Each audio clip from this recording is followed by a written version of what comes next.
खरं सांगा, तुम्हालाही कद्दू आवडत नाही ना? माझ्याही घरात कद्दू आवडत नाही. पण आज अशी रेसिपी बनवली ना, की सगळेजण भरभरून असे कद्दू खातील. तर कद्दूचे वरचे सालं काढून कद्दू खिसून घ्यायचा, भरपूर कोथिंबिरी टाकायची, वाटलेलं लसण, अद्रक, कुटलेली लाल मिरची, धना पावडर, जिरा पावडर, आमचूर पावडर, ओवा, जिरं, चवीनुसार मीठ, हळद, 1 वाटी बेसन पीठ आणि 2 चमचे तांदळाचं पीठ टाकायचं.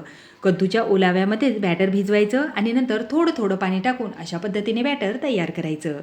तेल लावलेल्या डब्यामध्ये टाकायचं, चारी बाजूला पसरायचं, वरून भरपूर असे तीळ टाकायचे आणि 7 मिनटं फुल गॅसवर वाफून घ्यायचं. 7 मिनटामध्ये तयारच होते. आता पूर्ण थंड झाल्यानंतर हव्या त्या आकाराने वड्या कट करून घ्या. आता तुम्ही अजिबातच तेल खात नसाल ना, तर अशाही वड्या खाल्ल्यानं तरी खूप मस्त लागतात.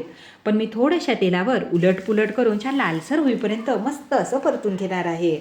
आता ही रेसिपी नाही का, कुणीही म्हणणार नाही की यामध्ये कद्दू आहे. न खाणारे सुद्धा कद्दू भरभरून खातील. तुम्ही मुलांच्या टिफिनमध्ये देऊ शकता, नाश्त्यामध्ये देऊ शकता. पौष्टिक तर आहेच, पण चविष्टसुद्धा आहे. वरून मस्त कुरकुरीत झाले आणि आतमध्ये सॉफ्ट आहे. पण माझी बनवायची पद्धत आवडली की नाही? कमेंट्स करा.